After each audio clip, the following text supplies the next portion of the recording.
Dobar dan ljudi, zapravo dobra večer, skoro je večer.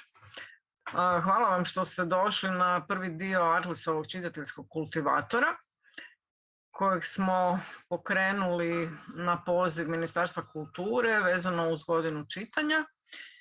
I ideja je bila da zapravo potaknemo čitanje i razvoj čitateljske publike i to na način da povežemo književnike, pjesnike i pjesnikinje sa umjetnicima iz drugih umjetničkih područja i na taj način zapravo stvorimo jedan intermedijalni sadržaj koji nam se činilo da može biti poticajan za stvaranje novih čitatelja ili za poboljšavanje sadašnjih čitateljskih navika. U ovom prvom dijelu smo na suradnju pozvali Saru Renar, koja je, kako se sama predstavila, konceptualna umjetnica i glazbenica, i Zdravko Popović, suradnik, je napravio video rad u kojem je predstavio Sarin pogled na stvaralaštvo, svoju suradnju sa pjesnikinjom Marijom Dejanović, i mi ćemo uskoro vidjeti jedan kraći dio zapravo najave vezan uz Sarin odnos prema čitanju. Također partner nam je knjižnica SS Kranjčević, to je galerija Prozori, u kojoj smo trebali, da su bile bolje okolnosti, održati i ovu tribinu i radionice koje kasnije organiziramo, međutim zbog pandemijskih uvjeta smo se odlučili da ipak budemo na Zoomu, jer zapravo relativno malo ljudi može stati u ovaj prostor knjižnice. I evo, ja bih zapravo možda za početak samo kratko predstavila još i Nevu Lukić, koja je zapravo bila inicijatorica cijelog projekta. Ona je pjesnikinja i povjesničarka umjetnosti. I također Saru, koja je, evo, čitam iz njene biografije, skladateljica, glazbenica, magistra arhitekture, objavila je 4 diskografska izdanja, od kojih je album Djeca iz 2014. nominiran za nagradu Porin za najbolji debitantski album, dok je 2015. Album Jesen nominiran u 2 kategorije, također na Porinu, a osvojila je u kategoriji vokalne izvedbe. I sad da vas ne pretjerujem s time, imat ćemo priliku, Sara nam je tu, tako da će ona moći reći još nešto više o sebi. A Marija Dejanović je mlada pjesnikinja iz Prijedora, odrasla je u Sisku, živi i djeluje u Zagrebu i Larisi. Ja, možda se već pojavila. Jesam tu, pozdrav svima. Bravo, dobrodošla. Pjesme su joj objavljivane u časopisima, zbornicima, na internetskim portalima u Hrvatskoj i inozemstvu, prevođene na različite jezike, sudjelovala je na mnogim pjesničkim festivalima,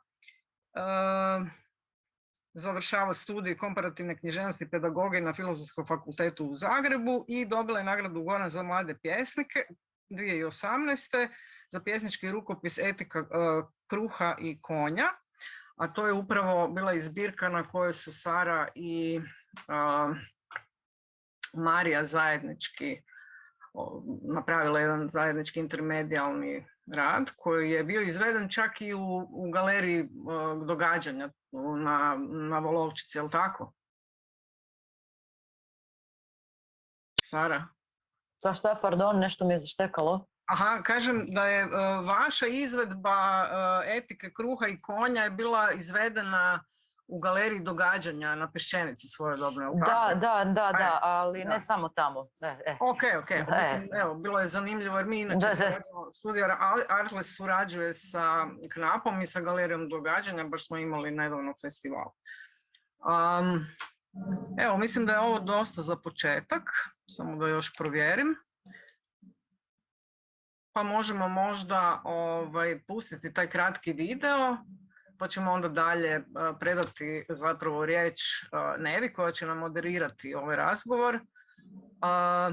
I na kraju ćemo onda i pozvati ljude na ostale sadržaje koje nam slijede. Hvala vam.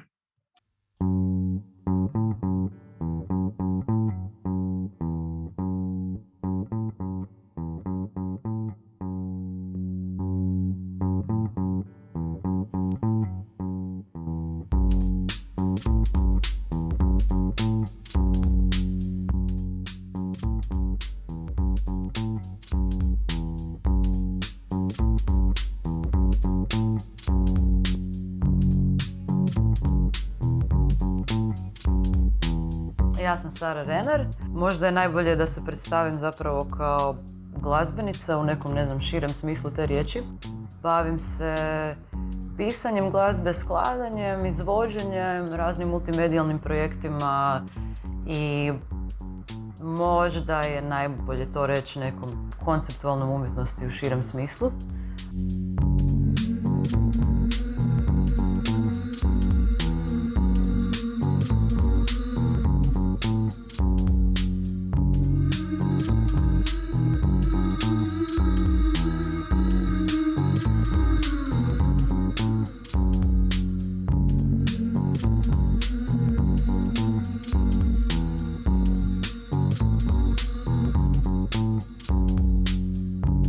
Ja jako volim čitat, baš volim. Možda se na početku to čini kao i previše, odnosno kao i neko jako teško uložen trud i vrijeme, ali sam stvarno duboko uvjerena da to vrijeme koje uzmeš da čitaš i naravno bitno je da ono što kreneš čitati, da je to nešto što rezonira s tobom u datom trenutku. Knjige neke koje su bile i obavezna lektira dok sam bila u srednjoj školi, mi tada neke su mi tad sjele savršeno, ali neke naprosto kada imaš 17 godina, mislim, te zanima sve, samo ne hoće li ovaj ubiti babu u Milučinoj kazni, ali kad ti nešto od literature, od ključa, i kad zaroniš u to i kad se prepustiš i kad imaš dovoljno hrabrosti i zapravo povjerenja da daš svoje vrijeme u pisani tekst, to se strahovito vrati i to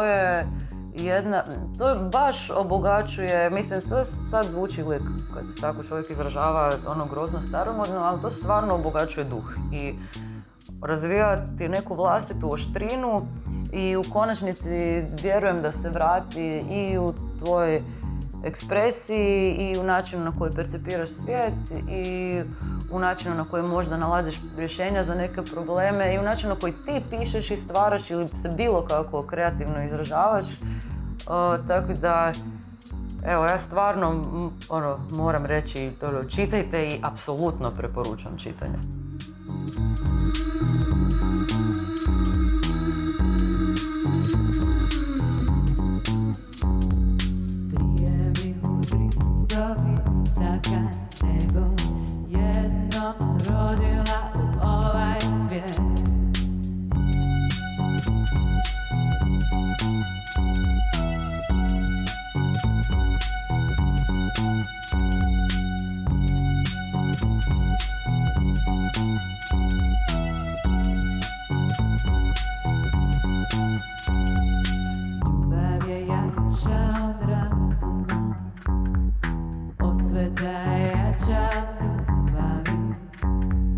Osveta je jača od ljubavi, a ti si dobro unovčio moje uloge.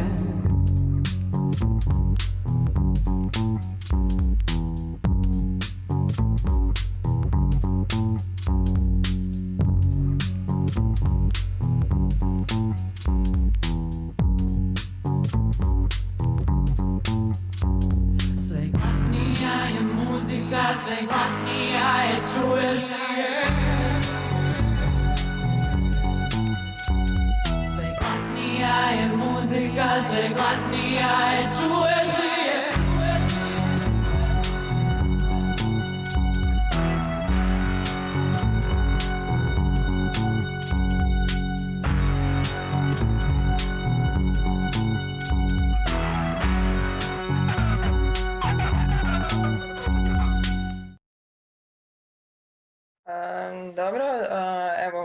još jedanput pozdravim sve.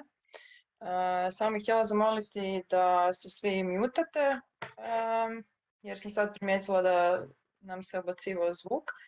I htjela sam još jednu stvar reći, ne znam je li to iskomunicirano, da je ovo zapravo video koji je trailer, koji traje par minuta, ali snimljena je dulja verzija videa od 15 minuta gdje zapravo možete pogledati također i performans koji su Marija i Sara izvele zajedno. Uglavnom ono što sam htjela reći još u vezi ovog projekta što je važno je zapravo da smo htjeli pristupiti čitanju na jedan drugačiji način, na pomalo interdisciplinaran način, dakle zbog toga smo izabrali u prvom dijelu projekta Mariju i Saru koji su već surađivali na jedan zanimljiv interdisciplinaran način, zapravo zajedno s vama razmisliti o tome šta zapravo sve čitanje može biti i na koje sve načine možemo čitati.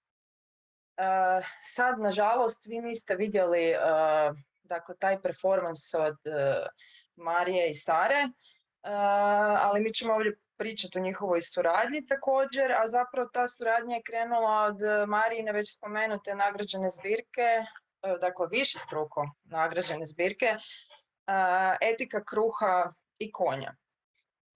I sad zapravo da ne bi ovo naše razgovaranje bilo previše monotono, naravno da ćemo pročitati koju pjesmu iz te zbirke i zapravo za početak sam htjela pitati Mariju ne samo da nam pročita koju pjesmu iz dakle te zbirke, nego da mi kaže nešto o samom izvorištu te zbirke, na koji način je nastajala, jer zbirka jako zanimljiva, jer iko pjesme nisu dakle proznog izričaja, ona je itekako cjelovit narativ.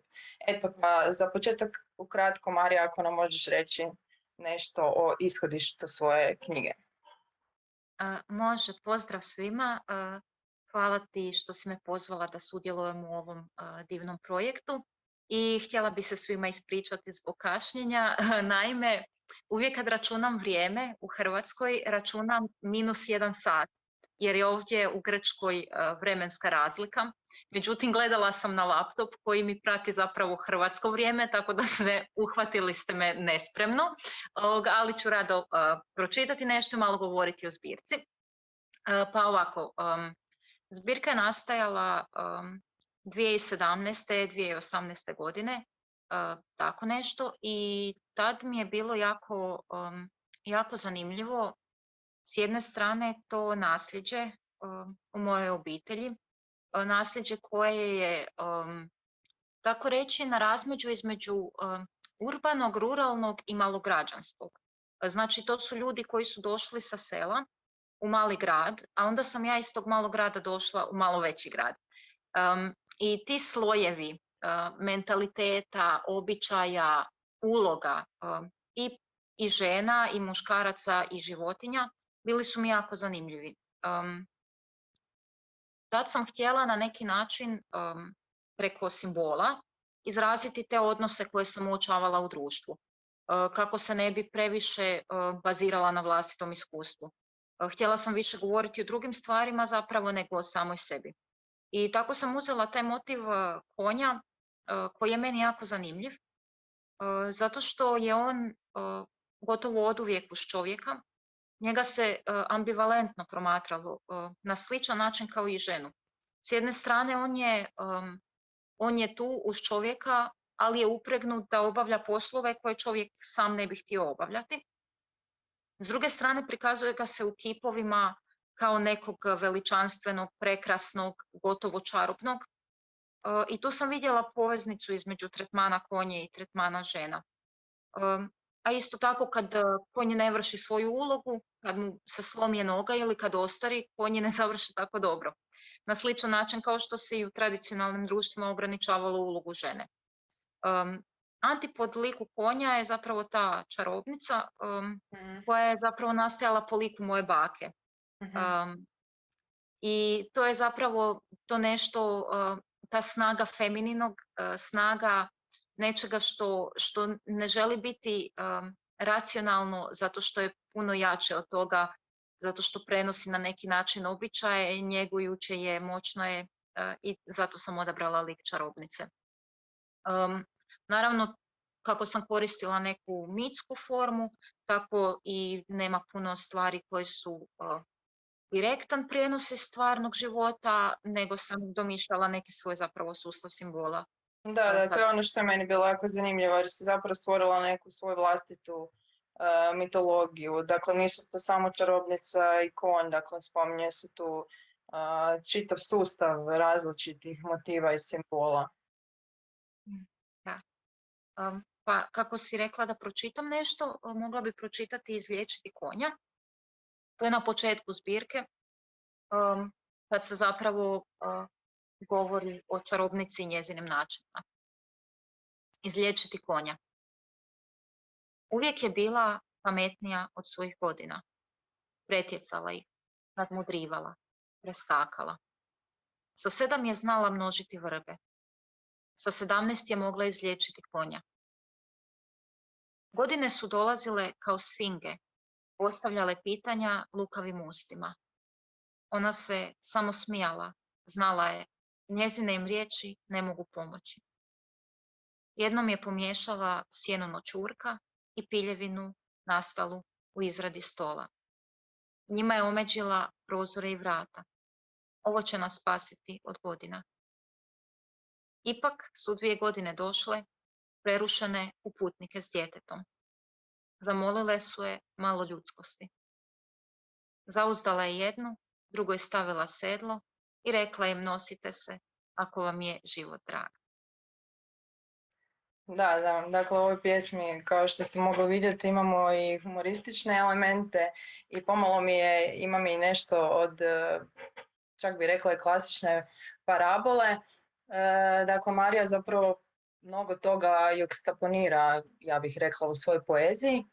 I ono što bih isto htjela spomenuti vezano uz ovaj naš projekt poticanja čitanja je to da zapravo malo sam proučavala kao povijest čitanja za ovaj projekt, pa možda vi to i znate, ali zapravo nekad je čitanje bilo isključivo društvena aktivnost i dakle ljudi su čitali jedni drugima, dakle budući da prije Gutenberga nije bilo toliko dostupno čitanje. Tako da zapravo i ovo što nam je Marija sada pročitala svoju pjesmu možemo smatrati također čitanjem.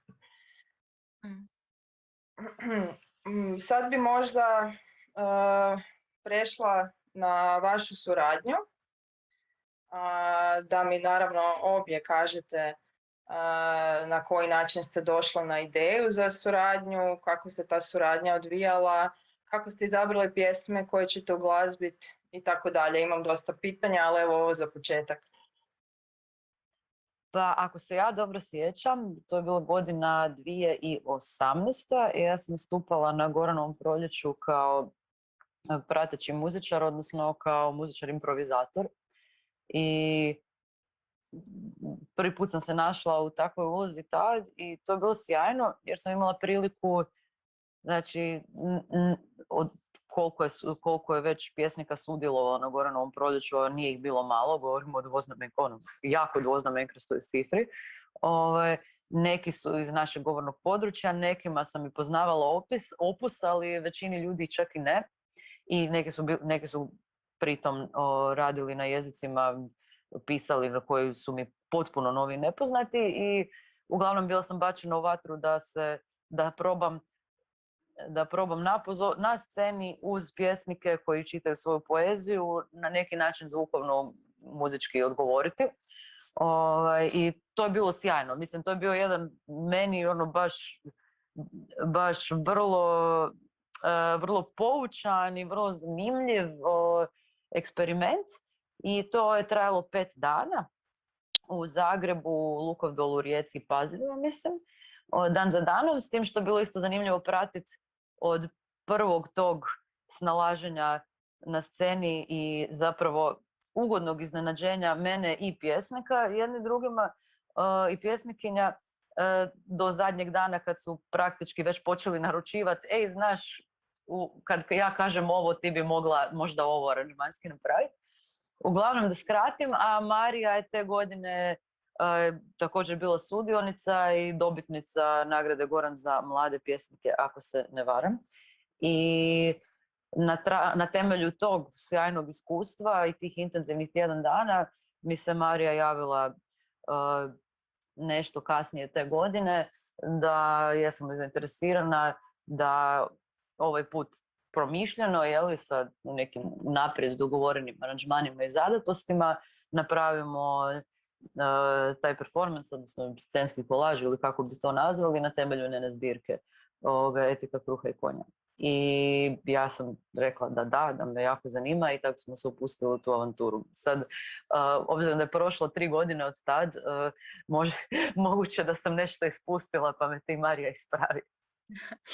Ne, sve je bilo točno tako kako si rekla. Jedino, naravno da nisi mogla reći ono što je s moje strane bilo, a to je bilo da kad sam čula da ćeš ti raditi glazbenu kulisu, ja sam bila oduševljena jer jako volim tvoj rad i imala sam malu tremu, kao kako ću ja sa Sarom Renar. Onda kad sam skužila, ne, stvarno mislim, jako volim to što radiš i bila je velika privilegija na samom početku zapravo svojeg nekog bivanja pjesnikinjom imati i takvo jedno prekrasno iskustvo. I ja sam se navukla na to, znači ja kad sam dolazila na stage ja sam se tresla, ali onda kad je počelo kao ide ovo je super, baš se dobro osjećam.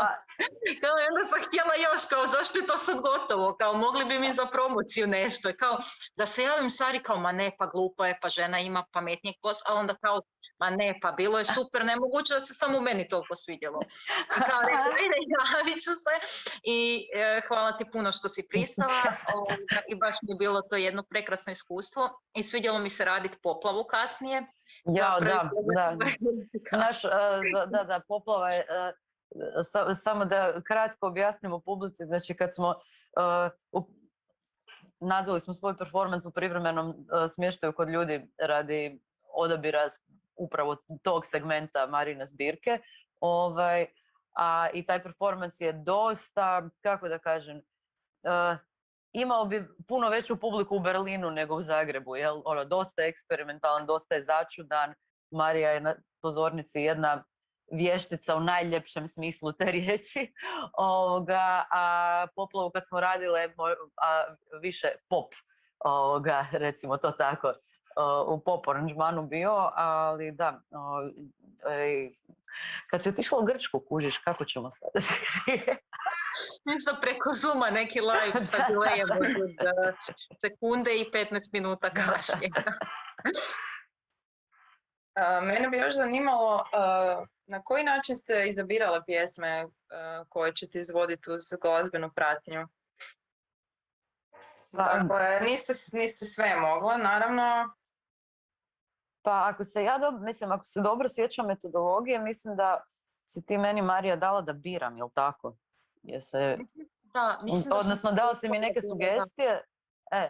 I onda kad sam razmišljala, jer šta je, na temelju tog iskustva na Goranovom proljeću, mi se rasvijetlilo da, naravno, svaki pjesnik, svaka pjesnikinja ima neku svoju određenu poetiku i neki svoj ključ po kojem i ne postoji univerzalno rješenje za uglazbljivanje ili ozvučavanje, možda bolje reći, poezije. I onda sam nekako gledala u tekstu što je najsceničnije i zapravo što je najzvučnije, možda bolje reći. I onda smo izabrali te segmente i sa onim prekrasnim epilogom na kraju gdje ti zapravo u pjesmama u vrlo kratkim crtama razlažeš svaki motiv koji se provlači kroz cijelu zbirku i koji se provlači kroz performans koji je publika upravo gledala, tako da smo imali baš kao i neki lijepi i epilog na kraju i ja bih rekla ko malo kazalo možda, ko neki mali komentar na sve sa objašnjenjem pojmova, tako da to je bio neki ključ i zato sam se hvatala noža, drva, sve što je, jer mislim, nije bilo ni teško jer su to sve elementi koji su bili vrlo, vrlo zvučni, vrlo scenični, vrlo upečatljivi u nekom audio smislu. Sad pitala bi Mariju na koji način promatra svoju poeziju dok je izvodi, a na koji ono kad nema dakle te glazbene pratnje, jer ovo što si rekla da te ponijelo, tako recimo ja kad sam bila u nekoj situaciji da čitam svoju poeziju uz višestruku glazbenu pratnju, skužila sam da ti jako ponese i da zapravo si, ovo što si ti rekla, misliš si ja bi još. I onda budući da si napravila cijeli album, ne znam sad točno koliko je pjesama, to mi možete reći, zanima me... Možete ga besplatno skinuti na Bandcampu. Morate poslušati, da, imat će domaću zadaću.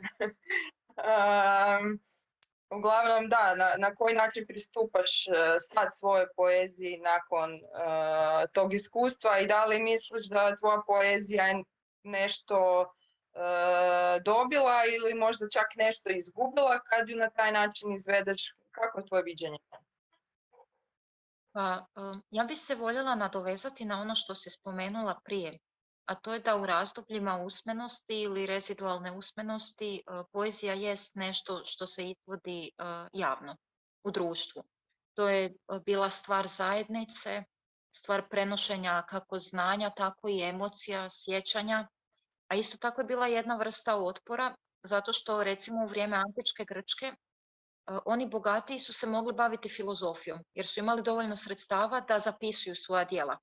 A pjesnici su se bavili javnim izvođenjem i pjesnik je mogao biti svatko. Znači, poezija je od početka bila nešto i egalitaristički i subverzivno u samoj svojoj biti. I prelaskom zapravo na tisak, na papir, jedan dio tog se izgubio. I takvo sudjelovanje u javnom izvođenju, još uz glazbu, na neki način je restauriralo u meni one stare načine pristupa tekstu, a s druge strane mi je omogućilo neke vrlo suvremene pristupe zbog tehnološki naprednih instrumenata koje Sara koristi. Ona koristi puno lupera, puno elektronike i to je bio jedan za mene jako zanimljiv spoj te rezidualne usmenosti poezije koje čak i ima u ovoj knjizi Etika kruha i konja i neke suvremenosti koja se očitovala u tim tehničkim uvjetima izvedbe. Da, to je meni isto jako zanimljivo. To je Radovan Ivšić isto govorio da riječ zapravo živi tek u kazalištu. To zapravo i na nekim festivalama poezije koji su kvalitetni uvijek pomislim. Baš sam sad gledala jednu predstavu, napravili su dakle predstavu cijelu sat vremena od poezije. Dakle, stvorili su nekakav cijeli narativ od poezije različitih pjesnika. I onda kad gledaš takvu predstavu i doista dobri glumci su izgovarali te pjesme, onda baš osjetiš tu moć poezije koja stvarno se izgubila, ovo što ti kažeš, dakle ta čitanja na taj neki iskonski, ja bih rekla, način. Kad je poezija tako fiksirana na papiru, ona dobije to da je možeš uvijek iznova čitati. To se sa vremenitošću izvedbe gubi, ali izvedba daje to postojanje u javnosti, daje to direktan kontakt s publikom, daje ti puno toga da možeš izraziti kroz glas, kroz pokret, u čemu je meni Sara puno pomogla. Dala mi je da se igram sa efektima, baš smo gledali kako određene stihove prenijeti u zvuk i to je bio jedan transformativni proces, čak i za samo značenje pjesama, rekla bih. Sara, tebe bi pitala zašto na tvom websiteu se kaže da taj album nije album, dakle i koje je tvoje viđenje klasifikacije unutar glazbenog polja?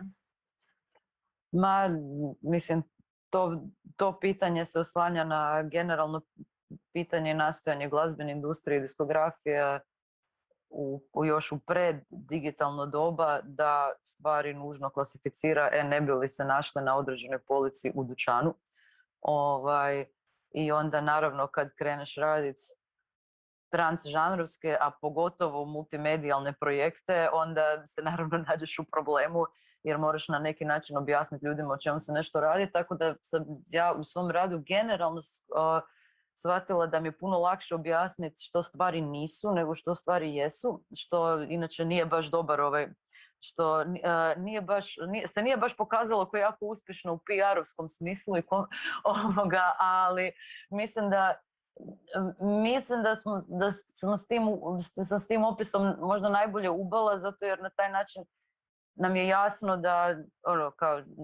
da publika zna da odmah da ne očekuje od mene u tom mog i Marinog rada pop album sa songovima od ne znam 3 do 5 minuta svaki, nego da se tome stvarno pristupi otvorenog uma i uha i srca, jer smo se stvarno potrudili napraviti jednu vožnju i koja funkcionira, ja bih rekla, mislim, koja najbolje funkcionira, meni je najzanimljivije naravno na sceni iz svih ovih razloga koje ste navele, jer postoji jedna prekrasna zavodljivost rađena na pozornici i to je najljepša droga, u najljepšem smislu te riječi, ali funkcionira apsolutno i kad je se sluša u snimljenome kao neka varijanta radiodrame. Tako da, mislim, odnos snimljene glazbe, odnosno snimljenog zvuka i izvedenog zvuka je vrlo sličan odnosu snimljenog tiskanog teksta i izgovorenog teksta. Kako ste došli do naziva albuma? A to je naprosto taj odlomak iz zbirke iz kojeg smo uzeli najviše pjesama. Da. I podijelile smo u tri recimo čina sa plamičkom kao epilogom svega. Ja bih sad zamolila Mariju baš da nam pročita možda taj epilog koji smo spominjali. Ok. Epilog, taj plamičak. Plamičak, da.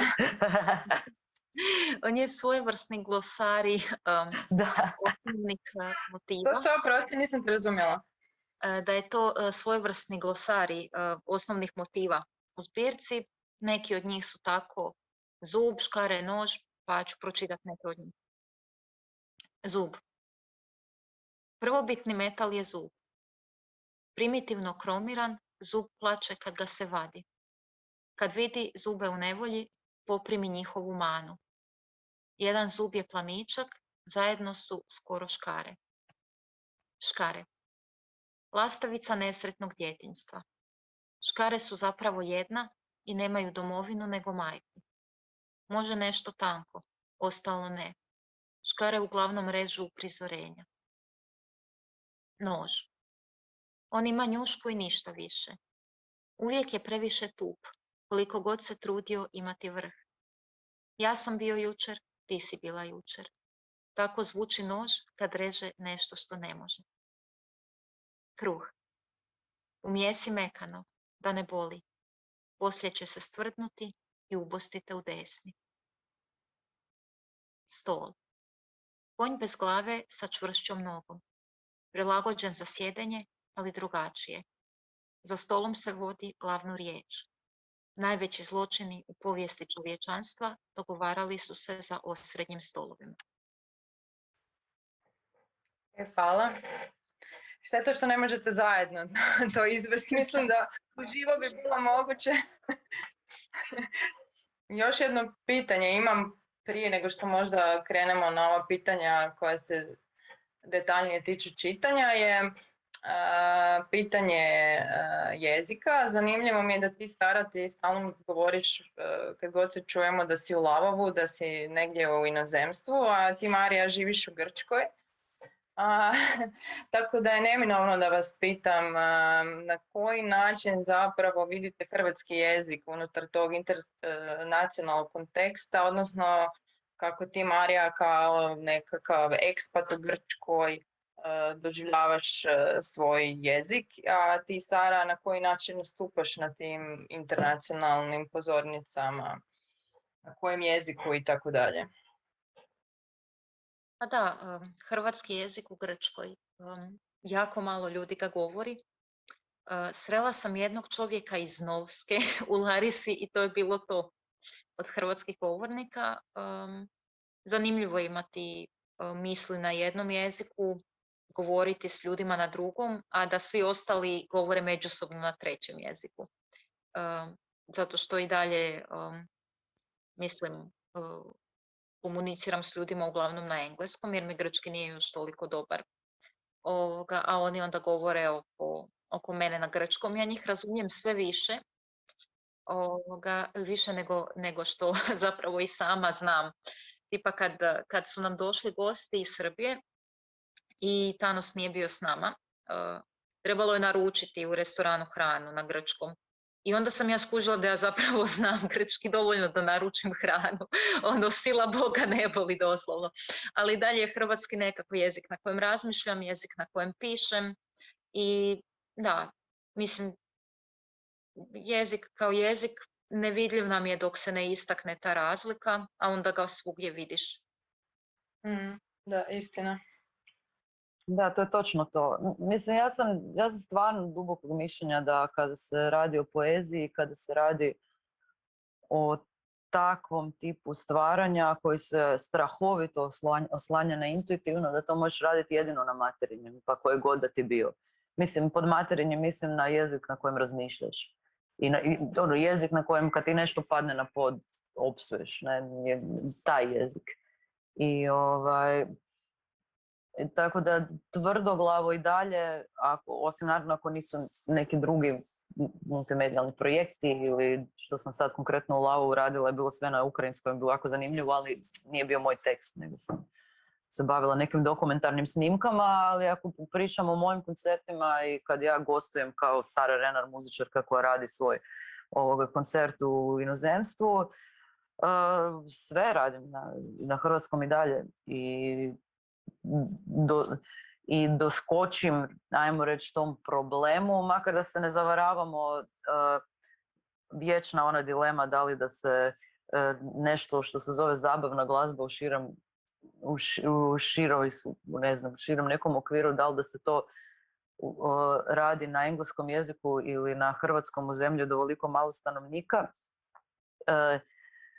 Ja i dalje vjerujem, kažem, u materinje jer i onako ta publika strana dobrim dijelom ni ne razumije engleski do te mjere da bi to činilo veliku razliku, a čini mi se da radom na stranom jeziku je jako sklizak teren da se ne upadne u neke fraze i opća mjesta koja naprosto logikom života unutar određenog jezika ne zalaziš tako lako u njih ako se trudiš, ako stvaraš na vlastitom jeziku.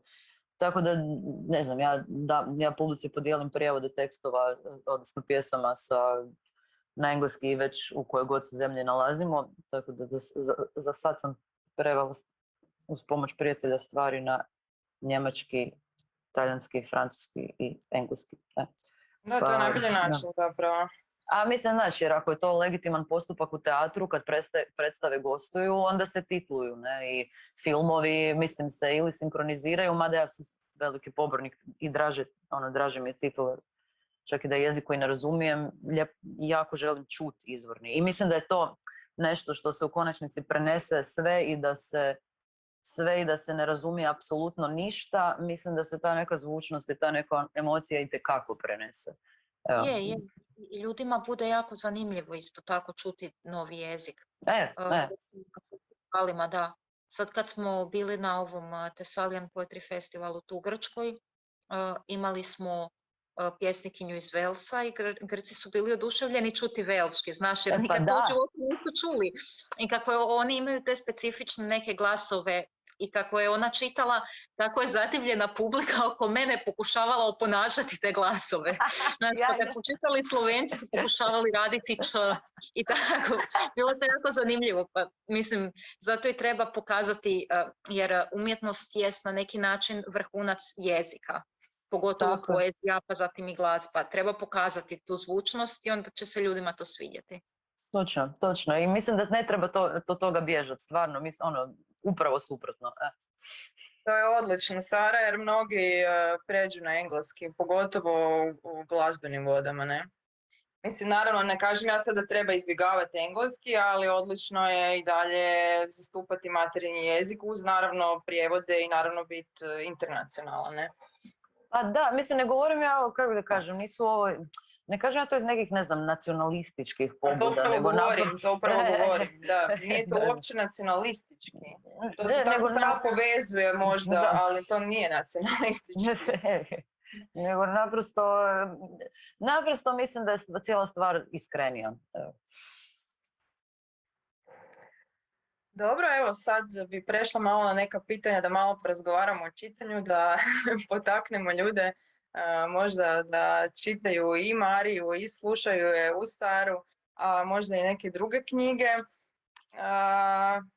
Htjela sam malo da prodiskutiramo o tome šta zapravo, kad se dublje zamislimo, što sve možemo smatrati čitanjem, jer tražila sam etimologiju riječi čitati, to sam vam bila poslala unaprijed, da zapravo etimologija jest praslavenski, dakle čitati, litavski skaititi, brojati i onda na kraju opažati. I čisto ono, zapravo sam vas htjela pitati koje je vaše viđenje čitanja. Marija. Pa, moje viđenje čitanja. To je mislim tvoje da- čitanje čitanja. Da, tvoje čitanje čitanja. čitanje čitanja. Pa mislim da se čitati može sve što je na neki način neka vrsta semiološkog sustava. Sve može biti sustav znakova, dovoljno da se pojavi neka vrsta ritma, neka vrsta međuodnosa, povezanosti. To se može čitati. Čitanje je jako bitno za mene. Mislim da je čitanje način na koji spoznajemo i o svijetu i o drugima i o sebi i da jednostavno mišljenje kao takvo ne može biti slobodno ili autonomno bez čitanja, jer upravo razvijamo neku poliperspektivnost, neku mogućnost razumijevanja, empatije, zapravo mogućnosti da želimo drugima dobro. Ja mislim da čitanje jako potiče to, da se osjetimo ipak kao dio nečega u ovim čudnim vremenima izolacije, raznih problema. Ono nam je na neki način put ka zajednici kroz taj medij. Ti, Sara, isto jako puno čitaš i u duljoj verziji filma to možete ponoviti i naučiti. Pa eto, da nam i ti nešto kažeš o svojoj viziji čitanja i ja sam te isto htjela pitati, ti si arhitekturu spominjala kao važnu za svoje stvaralaštvo, pa ako se možeš možda osvrnuti na to dvoje, ako je moguće da ih nekako staviš usporedno. Čitanje i arhitektura. Da, mislim, Stvaralaštvo. znači imam tu teoriju u životu da je sve u životu je input i output i onda ono što unosiš u sebe, ne samo fizički kao hranu i piće, nego i duhovno, to na neki način prije ili poslije izađe van. I zato mislim da mislim da tu čitanje je ključno, jer u mom slučaju je čitanje vrlo često jedan duboko intiman čin u kojem je fokusirana pažnja i nije raspršena pažnja na 20 tabova otvorenih, na što isto, mislim da nikad prije ljudi nisu toliko čitali, ali nikad u povijesti, ali nikad prije u povijesti nisu toliko kratko se zadržali na jednoj misli u tom smislu. I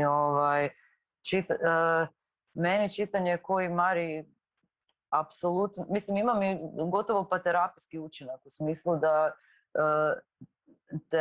taj pisani tekst, bilo poezija, bilo proza, uvede u jedan svijet u kojem naprosto s vremenom više toga koji je nadahnjujuć, koji je nekad zastrašujuć, ali u kojoj konačnici rezultira time da ti se možda rasvijetle, možda otvore neka pitanja, ali svakako razviješ empatiju prema nekim pitanjima svojoj okolini i svijetu općenito. Tako da mislim da ne ponavljam sad svoje misli iz videa, ali čitanje je jedna stvarno prekrasna stvar i treba njegovati. I treba njegovati vrijeme za to čitanje isto tako. A sad što se tiče arhitekture, meni u biti taj fakt i kratko vrijeme što sam radila u struci mi je jako pomoglo da strukturiram misli. U konačnici projektiranje je nešto što je vrlo usporedivo sa režijom i što je vrlo usporedivo sa skladanjem i rađenjem aranžmana. A ako je suditi po iskustvima nekih mojih drugih kolega arhitekata koji se bave književnosti, je to također vrlo usporedivo kada se uobličava jedna zbirka poezije ili kako se uobličava roman, u smislu da dosljedno pratiš neki koncept i da stalno balansiraš na nekom rubu intuitivnog i, ajmo reći, nečeg što je strukturirano i što ima vrlo jasne odnose kako i zašto. Tako da tu bi recimo rekla da je neka poveznica u svim tim medijima.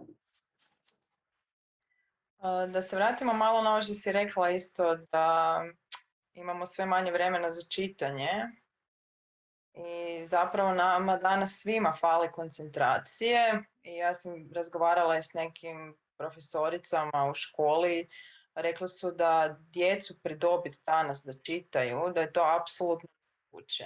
I onda smo čak imali neku radionicu u kojoj smo osmišljavali različite vrste aplikacija, odnosno nekakvih vrsta digitalnih projekata kako djecu nakalemiti zapravo da čitaju. Sad mene zanima da li mi danas, budući da smo toliko stalno prekidani sa svakakvim tim društvenim mrežama, telefonskim pozivima i slično, da li mi trebamo zapravo čitanju pristupiti kao ritualu u smislu da doista isključiš telefon, ne znam, možda i postoje neke druge taktike, da li vi imate neke takve taktike koje prakticirate ili zapravo niste toliko se time bavile? Ja se dosta time bavim. Dakle, koje su tvoje taktike da čitaš besprekidno? Jedini način je da je telefon ugašen ili u najmanju ruku na do not disturb, ali je... ja iskreno mislim da nema nazad u čovječanstvu što se toga tiče. Mi sad možemo pričati o vremenu potrebnom za meditiranje uz knjigu, ali dokle god ja ovaj event promoviram na način da stavim Instagram story, to znači da komuniciram s nekom populacijom koja je evidentno, dosta tu ima kontradiktornosti. Tako da ne znam da li, bojim se da smo s društvenim mrežama i internetom koliko smo stvari dobili, toliko smo zauvijek možda jednu varijantu te romantike i nevinosti izgubili naprosto. Ali što je isto okej. Ali mislim da će se to u nekoj budućnosti, jer ne možeš ni dugoročno stalno živjeti raspršene pažnje i mislim da će u jednom trenutku ćemo se vjerojatno kolektivno nekako malo ipak izbalansirati. Jer ove tehnološke promjene se događaju i koje onda za sobom nose i društvene neke odnose, puno, par revolucija se dogodi unutar jedne generacije, tako da mi sa svojim nekim običajima i načinom života zapravo jako kaskamo u prilagodbi i snalaženju svemu tome. Tako da moj način snalaženja je da se trudim s vremena na vrijeme stvarno potpuno isključiti radi mentalnog zdravlja. Ti, Marija? Pa da, mislim definitivno tehnologija se razvija puno brže nego što se ljudi na nju navikavaju i sad živimo u vrlo zanimljivom vremenu po pitanju prelaska iz jednog medija u drugi. Mislim da knjiga kao tiskani objekt će uvijek imati budućnost i mislim da će ljudi uvijek čitati tiskane knjige jer je to potpuno drugačije. Drugačije mozak obrađuje informacije kad vidi spacijalni raspored pred sobom, a drugačije kad je to digitalno i kad se sve čini kao jedan neprekidan niz, kad gotovo da ne postoje stranice koje okrećeš, ne znaš što ti je lijevo, što ti je desno, što je prije, što je poslije. sve samo teče. Tako da mislim da nijedan način čitanja nije nužno inferioran ili bolji. Mislim da samo će vrijeme iskristalizirati neke najbolje načine da se nosimo sa tim sve kraćim attention spanom i sve većom mogućnosti multitaskinga. Mislim isto tako da multitasking opterećuje i da će se ljudi posvetiti i live izvedbama književnosti, da će festivali čitanja, multimedijalni neki projekti zaživjeti puno više u budućnosti. A mislim da će uvijek biti ljudi koji se žele odmoriti od multitaskanja u svom životu uz fizički primjerak knjige. Pa da, zapravo je pitanje da li je taj multitasking legitiman ili zapravo ti trebaš isključiti multitasking dok čitaš. Sad, da li prihvatiš da možeš čitati dok multitaskaš, da li je to moguće ili nije moguće? Mislim, možda su to isto neke promjene koje će se razvijati sa vremenom, ne znam. A meni se za sad čini da ne bismo trebali multitaskati dok čitamo. Misliš da ljudi čitaju 2 knjige odjednom, Da. kao posljedica novog doba? Ono, da ne bi trebali biti na Whatsappu i čitat, ali čini mi se da to svi radimo, pa sad, ne znam, možda nam se mozgovi razviju u drugačijem smjeru. Također, jedno pitanje tog tipa je isto da li je legitimno ne završiti započetu knjigu. Evo, to sam vas isto htjela pitati. Ma da, naravno. Mene je uvijek Mislim. grizla savjest kad bih ne završila započetu. Ma mislim, ja sam jako uporna, pa ja ih obično završim, jer se inatim, ali nisam sigurna da je to možda najpametnije uvijek, jer što jednom se živi, ali naravno da je to legitimno, pa to je sasvim ok. E sad, ako baš ne završiš njih 10, onda Onda je je to problem možda u već, tebi. a onda je možda to već neki drugi problem, da. Da, to je istina. Pa dobro, sad možda bismo mogle ponovno da nam Marija pročitaš nešto. Hoćeš ovaj put nešto iz ovih novih Može iz knjige? ove nove zbirke. Da, O, Sara, hvala ti na podršci. Okay. Znači, nova knjiga Dobrota razdvaja dan i noć. Sad ćemo pronaći nešto iz te knjige. Kako smo pričali o jeziku u drugom kontekstu, tako možemo možda nešto vezano za jezik pronaći. Imam jednu koja je baš o tom iskustvu hodanja po ulici u drugom gradu gdje nitko ne zna tvoj jezik. Zove se Na putu do trgovine. U zemlji u kojoj malo tko govori tvojim jezikom, svi govore glasnije od tebe. Svi su vidljiviji, zaštićeniji, skriveni brojnošću. Na putu do trgovine čaja osjećaš se pretjerano uočljivo. Pokreti tvojih koljena odražavaju tvoj nedostatak prijatelja. Hodaš ukočeno, pretjerano strogo, iako su svi iznimno ljubazni. Zbog dobrote srca ne zadiru ti u meso. Pričaju među sobom da ti ne smetaju. Svode se na dobar dan i doviđenja.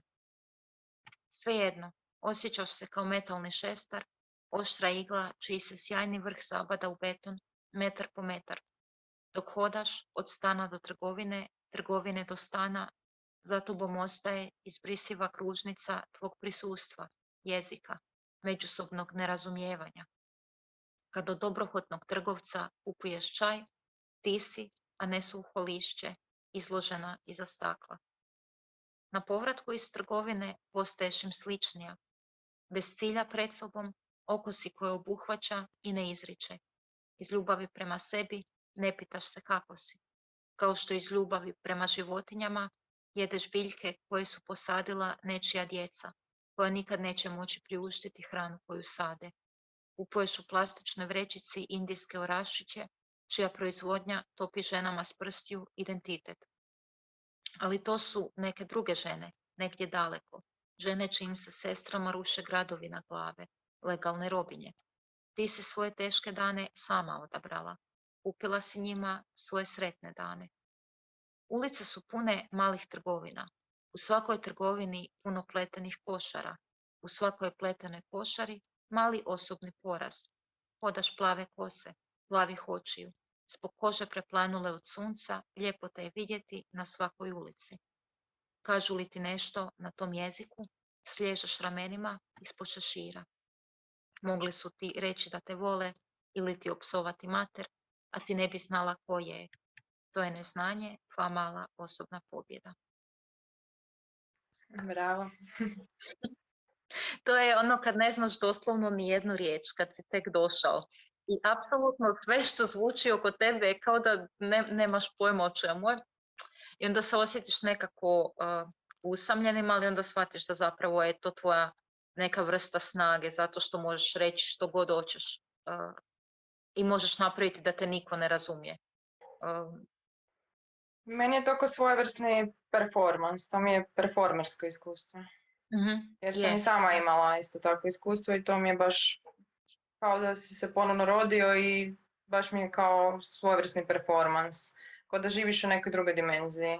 I mislim da je zanimljivo za bilo kakvu vrstu stvaralaštva, uključujući i književno, mada na književno stvaralaštvo može imati i negativan utjecaj zbog toga što počneš polagano gubiti svoj vlastiti jezik, na primjer, ako dugo jako živiš u emigraciji.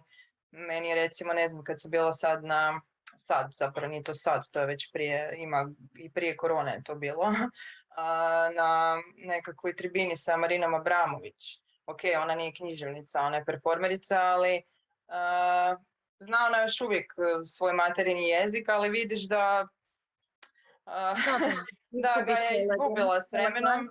Preuzmu se fraze iz drugog jezika. Da. Ja sam se uhvatila da mi ide sporije hrvatski, mrvicu, ali osjetiš i odmah sam uzela čitat stalno, non stop, ajmo sad, brainwashing, rewire.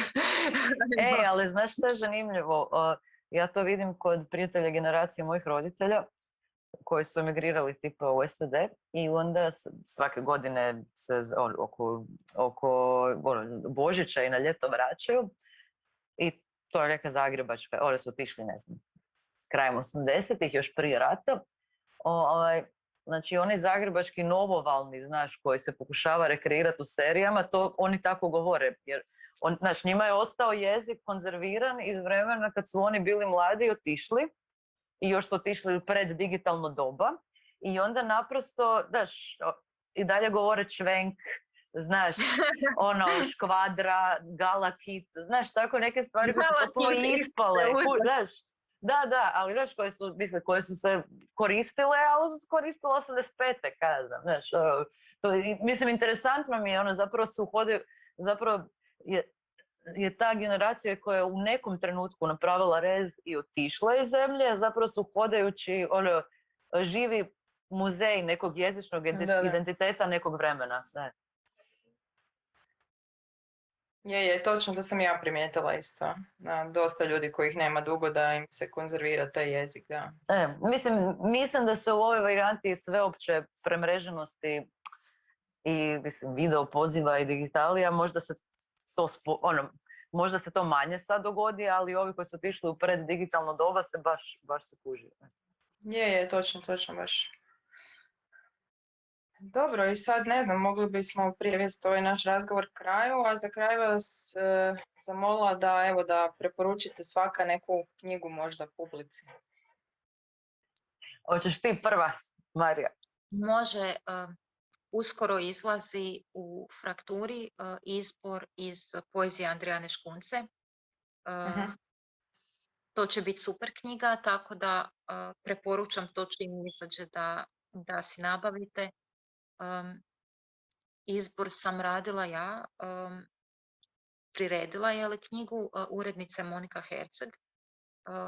To će biti jedna dosta opsežna knjiga i baš sam se potrudila da bude reprezentativna za njezino stvaralaštvo i da ga se baš prikaže onako kako taj predivni opus doista zaslužuje. Tako da se toj knjizi radujem. Još je ni ja naravno nisam vidjela jer još nije uobličena. Vidjela sam je jedino u njezinom digitalnom izdanju, ali čim dođe fizička kopija jedva čekam imati u rukama. Samo bi te zamolila da im kažeš možda par riječi o poeziji Andrijane Škunca. Da, Andrijana Škunca je vrlo aktivna i poznata hrvatska pjesnikinja, jedna od naših najvećih živućih pjesnika. Piše poeziju u stihu i pjesme u prozi od 1969. godine kad je objavila svoju prvu knjigu i njezine primarne 3 teme su tema otoka, prostora, znači sve što postoji na otoku, živo, neživo, povijest, sadašnjost, prirodni svijet, zatim druga njena tema su međuljudski odnosi, ljubavni odnos, odnos sa precima, obitelji i ljudima koji su posjećivali otok, uglavnom obilježen čežnjom i nostalgijom. I njezina 3. tema je zapravo pisanje samo, pisanje na otoku i način na koji je ona pisala, tako da mislim da će svako naći za sebe nešto što mu se sviđa. Njezin stil je vrlo precizan, vrlo, tako reći, objektivan, štur, emocionalno suzdržan, vrlo vividnih slika koje kroz neke prividno jednostavne opise prostora ili ljudi govore o nekim puno većim temama i mislim da takav pristup može biti vrlo ljekovit danas. Ok, hvala ti. Inače, taj otok je otok Pag, to sam isto htjela nadodati, mada naravno može se primijeniti na svaki otok, ali ta pjesnikinja je i rodom s Paga i velika je ljubiteljica tog otoka. Tako je, ima puno pjesama koje su posvećene ili lunskim maslinama, ili vremenskim uvjetima na Pagu, bunarima na Pagu, svemu što se na Pagu zapravo može vidjeti. Sara, ti? Pa kad već spomenutu knjigu čitam u videu i kad već pričamo o ovim egzilima i jeziku i izmještanju iz neke matične zemlje, definitivno Male smrti od Ivane Sajko, roman koji je nedavno izašao od istog izdavača.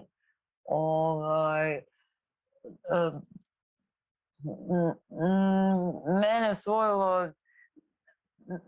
osvojilo na više razina, i jezično i strukturalno, i način na koji i izvanjski i unutarnji obrađuje tu tematiku. Ne nužno ne nužno emigracija, ali recimo egzila, bio on da polazi od tebe ili da je nametnut izvana. Tako da velika preporuka. Do sada prosti. Htjela sam reći da sada si već pročitala knjigu, pretpostavljam, jer kad smo snimali video. Pa da, nego mislim, čitala sam ja svašta između.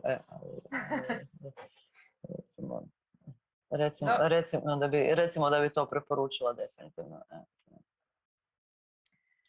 Dobro, hvala vam svima i nekako mislim da je stvarno važno da se nekako utuvimo u glavu, da je važno čitati, da ima kvalitetnih hrvatskih suvremenih autora do kojih se možda nekad ne može doći ili publika ne zna probrati knjige, jer s druge strane vrlo često se reklamiraju neka uvijek ista imena. Tako da mislim da je odlično i da se ova tribina snima i da će se čuti za Mariju, za Saru i za ove knjige koje smo publici preporučili. I da, u sklopu ovog projekta se održavaju radionice, to možda ti, Ana, možeš završiti. Dakle, ja vodim online radionicu ovu subotu od 10 do 1, a i u drugom dijelu projekta o kojem ćemo vas još obavijestiti će također biti radionice, a u tom dijelu projekta će biti druge 2 umjetnice, Nina Bajsić i Klasja Habjan. Hvala ti, Neo, na ovoj najavi. Ja bih samo još preciznije rekla da Neva vodi radionicu u subotu, znači 16. listopada, također online, od 10 do 13.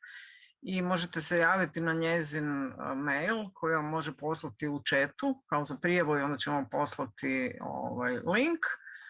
A također u projekt smo uključili i, dakle pokušali smo uključiti, a vjerujem da će to dobro i proći, znači te srednjoškolce